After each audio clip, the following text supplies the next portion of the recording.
What is up, everybody? Welcome to another Wolverine Chronicle exclusive interview, and I am very excited for this one. We love sports because we fall in love with the narratives and the story. The main characters in those stories are obviously the players and the coaches, but it's easy to overlook that the ones telling us the story shape our perspectives.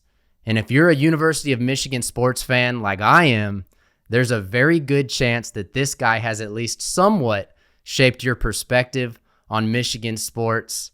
Ladies and gentlemen, I'm happy to have with me Clayton Sayfie, staff writer and social media manager at The Wolverine. Clayton, how are you, man? I'm doing great. That was a heck of an intro. I don't know that that's necessarily true. I'm just working my way up, but I appreciate all the kind words, man. It's great to be on. Well, your name is just about everywhere when I look, when I'm looking things up and I'm checking out Michigan sports. It's, I'll see a cool story and I'm like, there he is again. Clay, did I say your last name right? By the way, it's Sayfie, right? Yep, that's correct. Yep. Cool. I read it all the time, but I've never actually heard it, so I wanted to make sure I gave you the proper introduction. And then the Wolverine the Wolverine.com. I've been very familiar for a while. How long have you guys been with On3? So since November of 2021, we made the move over from a prior network to On3, which was kind of just a few months in at that point. So we've been there. We also have our magazine, which has been, I want to say the 80s, but at least the 90s has been coming out. So we're monthly there and do our football preview. So we're kind of a little old school with the, still handheld. You can get a magazine if you want to hold it. But also online with On3, which is kind of cutting edge a little bit here and just popped up in the last couple of years. There's going to be like 40% of the people that listen to or watch this interview. They're going to be like, what the heck is a magazine? Well, like, what is this guy even talking about? Right. It's fun to have a physical copy of something. I mean, I'm 26 years old. Like, I grew up where we, didn't have too many magazines and everything like that. But I mean, there's just something about having it and seeing the cover, and our covers are all basically Michigan football players every single month, some basketball and whatnot. So I mean, it's fun to kind of hang on to those too, but also flip through. You get some. We do a lot of exclusive stuff in there too, so it's kind of fun because it's a little bit more featurey and goes a little bit more in depth than we're able to do with the day-to-day news cycle on the site. So it's something different for everybody, and we got a lot of crossover too. But it's fun. Yeah, I'm more than a few years older than you, and I remember, the programs, the magazines, getting your hands on paper tickets, right? Like that was what it was all about when I was a kid. I would collect them, put them on my wall. So it's cool that you guys are still getting some literature out there, some sports memorabilia out there. Well, I want to jump right in because I know that you have. You're in close proximity to the program a lot of times. And so one of the first questions that popped into my mind was, what is the wildest sports moment that you've covered so far? Yeah, it's a great question. I'd have to say the 2021 Ohio State game at the Big House, just the whole scene. I remember even tailgating with my family and some friends before the game and kind of looking at the stadium. We're like, man, is this going to be it? Snow was coming down a little bit, and sure enough, and now in hindsight, it's kind of like, it kind of made sense, like that scene at the Big House, it was almost like a snow globe. It wasn't snowing that much, contrary to what Ohio State will have you believe, but just the backdrop of everything, the jerseys that they were wearing, just the look of everything, it kind of made sense. So, I mean, that was probably the wildest scene. So what I do is, in order to get a front row seat at the press conference after the games, I basically pack up, and as soon as the clock hits 0, I'm running down the stairs, getting through the concourse, and it's always crazy. I'm going one way, everyone else is leaving, going the other way, and so I try to get that front row spot so we can get video of the press conference. So, Michigan's kneeling it down. I'm kind of standing up already with my backpack on, and then I go running down the stairs. This time I took a little detour though. I was like, man, they're about to rush the field. Like, I want to see this a little bit. And I knew where my dad and my two brothers were sitting in their section. So I kind of went up and I was trying to find them. I couldn't find them, but I just took a second to stand there and watch the field get flooded with fans. And it was just an incredible moment. I mean, a scene that, you really hadn't seen probably since like 1969. And obviously I was not around back then, but the similar type of, when you watch some old clips and documentaries, it's Bo Schembechler on his players' shoulders, getting carried out, fans everywhere. It was that type of environment, something I'll never forget. So that was super cool.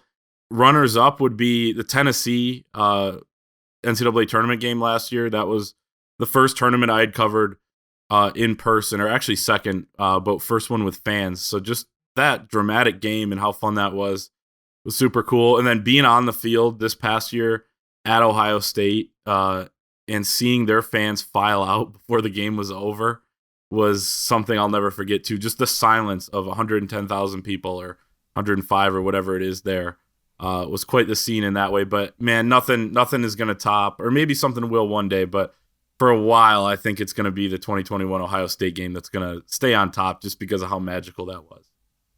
Yeah, it makes sense. I mean, it was like a generational moment, and you were there and you were a part of it. That's fantastic. The University of Michigan has a lot of big names. Like, we know the Jim Harbaughs of the world. Like, there's a lot of big names out there. Have you ever been like starstruck or nervous to talk to anybody? Like, what is the biggest moment where you just felt pressure, either interviewing a guy or brushing shoulders with a guy at an event? Yeah, I was thinking about this when you shot me a little note before that we were going to talk about some of these things. It's kind of tough. Like, the more each year that goes by that I've been doing this, the less starstruck I've gotten, which I kind of feel it's almost a little disappointing because I'm not numb to anything at this point. I still appreciate how cool it is to, kind of do what we're doing here. But you just feel a little bit more comfortable, which is good in a sense too, right? Professionally. But, it's still that little kid in you that's kind of excited to, it's like, wow, you're talking to a Michigan football player, that sort of thing. I'll say, there are different ways to answer this, because in terms of nerves, like, there was one where I went all the way up to Traverse City to talk to a couple guys, including JJ McCarthy last summer at a golf outing that they were doing an NIL event for. And I was pretty nervous about that one because talking to the PR lady there, I was like, okay, is this going to work? Did I come all the way up here for nothing? Ended up doing it. How much time am I going to have? That sort of thing. So kind of nervous about that. Starstruck. It is just kind of weird being like my first year when I was, in these press conferences and things like that. And you're just, and, Jim Harbaugh sitting up there and you've been watching, for years, him, Juwan Howard. I got to meet John Beilein a couple times and shook his hand a couple weeks ago when he came back for the reunion, said hi. That one to me kind of hit close to home too, just because I grew up a big fan of Michigan basketball, and John Beilein was at the forefront of all that. So, man, it's kind of the ones you would expect, I guess. But when I was, my first few months or whatever, even phone interviews are kind of awkward a little bit. So I remember I'd get kind of nervous dialing the phone and like talking to a recruit or something like that, just because, maybe not starstruck, I guess, but just kind of that awkwardness and things like that. But man, a lot of fun guys to talk to, and it's been fun to get to know some of these guys as well on the, kind of surface that we've been able to. You mentioned Juwan Howard and the Michigan basketball team, and I'm curious what your assessment is of Juwan and this team and how they're doing. And keep in mind, some people might not hear this until after the Indiana game, which we have no idea how that's going to turn out. But how do you feel about Juwan and this team?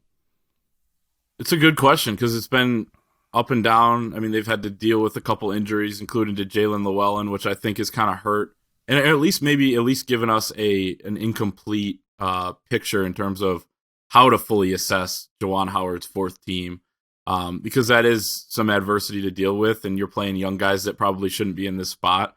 But it's disappointing if they don't make the NCAA tournament. I'll say that. I mean, it's kind of become the minimum or the, standard at Michigan. When they got in last year, they made some noise, and I think people were happy with that. But then from a holistic standpoint, it's like 2 years and you're on the bubble. And if you don't make it one of them, that'll be a little bit of a disappointment. And it would show that the trajectory is going in the wrong direction a little bit. But I do think overall, I think Juwan Howard's done a pretty good job. I think, roster management and construction has been a little bit questionable in terms of depth at a couple positions, maybe a couple takes that they've had in the recruiting process, but still have to probably wait a year or two to see how all that exactly plays out. But yeah, I mean, it's hard to say exactly without this Indiana game, because I think it's funny how like everyone was so happy coming off the Wisconsin win, and then Illinois happens, last night for us right now, and it's like people are down in the dumps. If they beat Indiana, it's going to be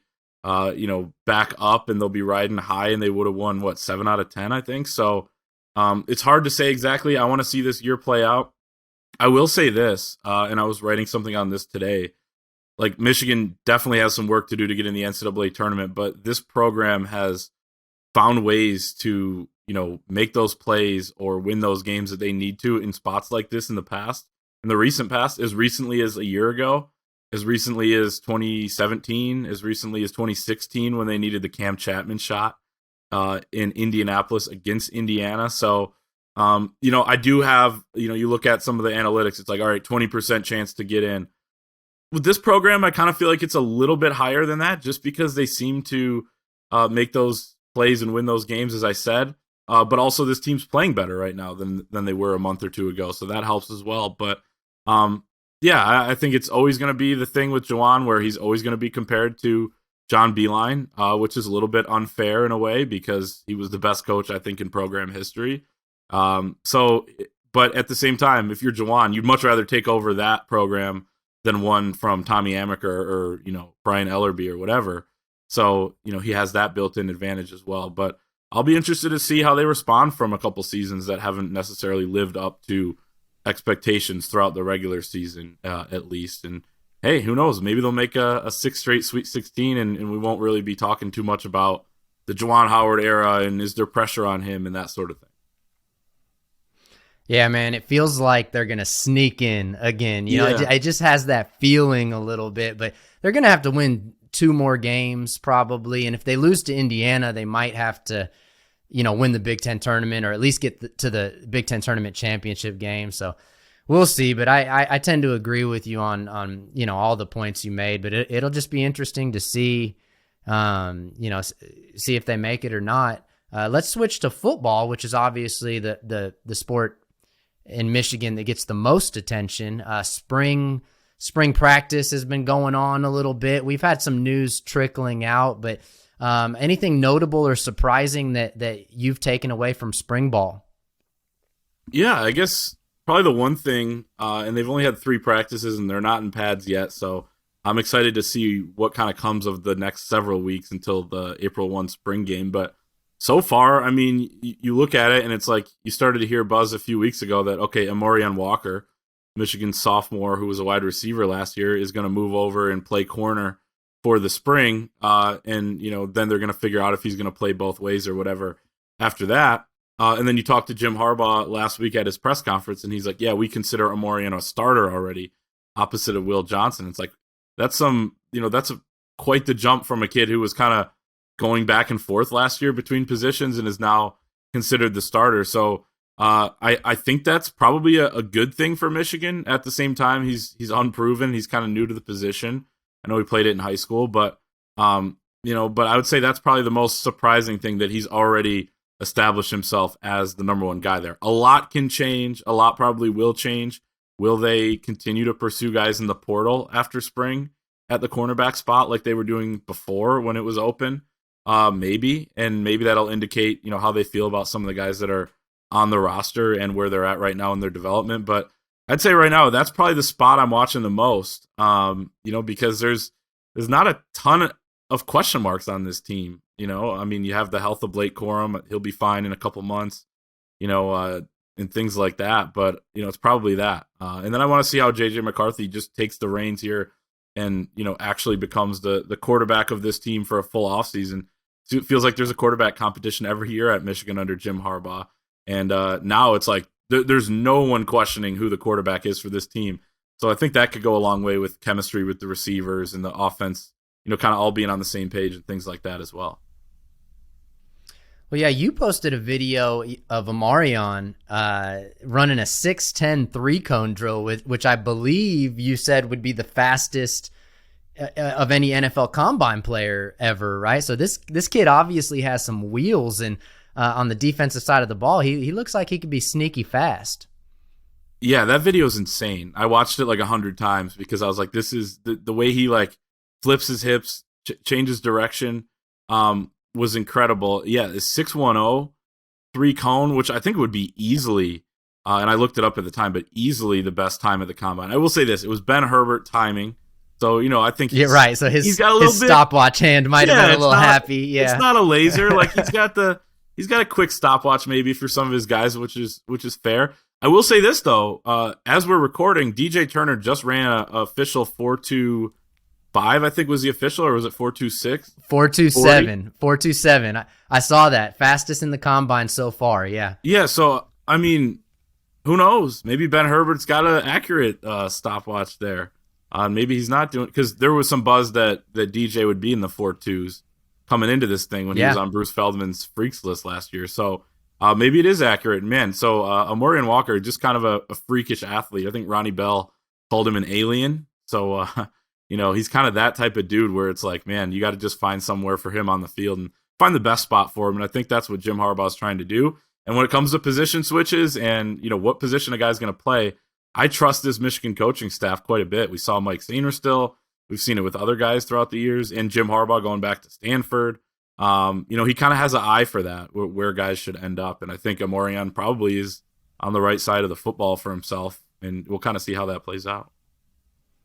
When you mentioned Ben Herbert, and so for anybody that doesn't know, that's Michigan's strength and conditioning coach. And Clayton, you recently, I think yesterday or the day before, just wrote a little story about him, and Mike Morris was quoted saying, Ben Herbert mentally screws us to the point that we're prepared for any situation. So, that says a lot, right? Like this guy, it reminds me of almost like a militaristic approach, right? Like they're literally putting these guys through hell. So they're just ready for, you show up across from guys like CJ Stroud, and that's nothing when you've been dealing with Ben Herbert every day. It kind of reminds me of Bruce Feldman was telling this story. He was on the Michigan sideline at the Ohio State game, and it was like midway through the fourth quarter. Mike Sainer still stood up on the bench, pointed over at the other sideline, and said, "They're going to crack. This is where we're going to rise up." I mean, I've watched Michigan, for my entire life, and I've seen Michigan be that team that has cracked at times. You think of the 2018 game, 2019 game against Ohio State, just too many mistakes, not maybe the mental toughness they needed. It's kind of flipped, and I credit, a lot of that to Ben Herbert based on what a lot of these guys talk about. Jim Harbaugh said he's the X factor of this program, but Mike Morris was talking about Ben Herbert at the combine, and someone asked, does he do combine drills? How does he prepare you? He said, he prepares you more so mentally because this is nothing, because what we had to go through every day at Michigan, like in the off season, apparently he would text guys at like 10 p.m. and be like, you're going to be in at 6 a.m. for a lift. So you got to be ready. Like you got to always be on edge. And he would try to mentally screw them, Mike said, so that when they were in those big moments, those pressure moments, that they could be the team that wasn't phased at all. And that's kind of what they were. I mean, and he referenced the TCU game as well, but they didn't win that game, but nobody was giving up on that sideline. Nobody was giving in at all. Ohio State, they were the mentally tougher team. Penn State the year before, Nebraska the year before, Illinois this past year. I mean, there have been plenty of examples lately of Michigan being that team, and it's a hell of a lot more fun to be that team than to be the one that folds, and we've seen both sides of it. So I think that's been a real key for this program. And man, you talk about guys getting NFL looks and job offers from elsewhere. Ben Herbert's a guy you got to continue to keep happy and keep at Schembechler Hall because he has been a godsend, I think, for this program. You got to pay the man. Pay the man, Michigan. I don't know what he's making. Get Ben Herbert his money. Yeah. I don't know what his salary is, but I'd give him a raise if it were me in charge of that stuff. I'm sure he will get one. But absolutely. Well, Clayton, thank you so much for making the time, man. I'm going to let you get back to your weekend. And before we get going, is there anything you want to plug or promote that you're currently working on? Yeah, I'd say just head to thewolverine.com. We got a deal right now, $29.99 gets you premium access all the way until the football season. So as I keep saying on our podcast, each day that goes by, man, that's a worse and worse deal. So take advantage right now. We got a message board over there with thousands of people discussing all things Michigan. So join us there. But man, I appreciate it. I was excited when you hit me up, and fun to talk Michigan for sure with anybody, and including yourself. You do a great job. So this has been fantastic. So I'll come back anytime if you'll have me. Thank you very much. Yeah. Yeah, we'll have to have you on the podcast here soon as just an actual podcast guest, and we can just chop it up and talk for a little longer. And so stay in touch. If you ever need anything, just let me know. And as always, go blue.